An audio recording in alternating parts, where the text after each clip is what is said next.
বিচারিক আদালতে বিএনপির ভারপ্রাপ্ত চেয়ারম্যান তারেক রহমানের নামে আর কোনো মামলা নেই। সবশেষ দুদকের মামলায়ও খালাস পেয়েছেন তিনি।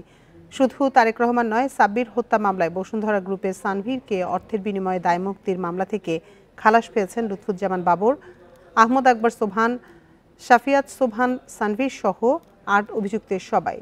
সকালে বিশেষ জজ আদালত ৩ এই রায় দেন। ২০০৬ সালে ৪ জুলাই বসুন্ধরা গ্রুপের পরিচালক সাব্বির হত্যা ধামাচাপা দিতে ২১ কোটি টাকা ঘুষ নেয়ার অভিযোগে ২০০৭ সালে রমনা থানায় মামলা করে দুদক। পরের বছর ৮ অভিযুক্তের বিরুদ্ধে আদালতে জমা হয় চার্জশিট।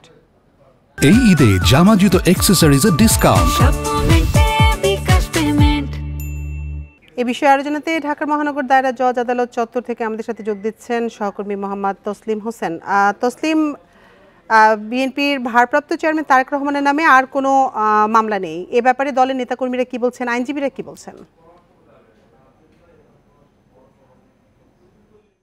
আপনারা জানেন, সর্বশেষ বসুন্ধরা গ্রুপের পরিচালক হত্যা মামলায় বিএনপির ভারপ্রাপ্ত চেয়ারম্যান তারেক রহমান,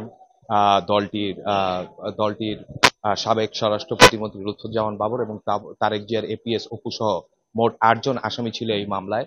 আজকে বিচারিক আদালত এই মামলায় সবাইকে খালাস দিয়েছেন এবং বিএনপির কাছে আরো ভালোভাবে জানতে চেয়েছিলাম ২০০৭ সালের এই মামলার পরে দুদক এই মামলাটি পরিচালনা করেছিলেন।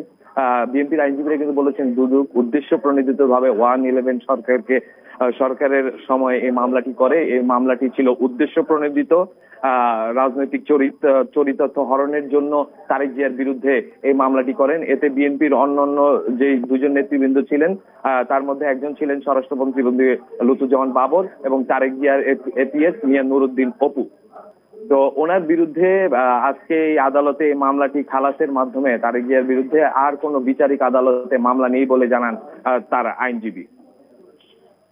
এরপরে এই মামলা শেষ হওয়ার পরে আইনজীবীরা কিন্তু আরো বলেছেন যে তারেক জিয়ার বিরুদ্ধে এছাড়াও যে সকল মামলা আগে পরে হয়েছিল প্রত্যেকটি মামলাতেই মিথ্যা প্রমাণিত হয়ে আপনার আদালত তাদেরকে বিভিন্ন সময় খালাস দিয়েছে। এই মামলার মাধ্যমে প্রমাণ হয় এই 111 সময় এই মামলাটিও তার বিরুদ্ধে উদ্দেশ্য প্রণোদিত ভাবে করা হয়েছিল।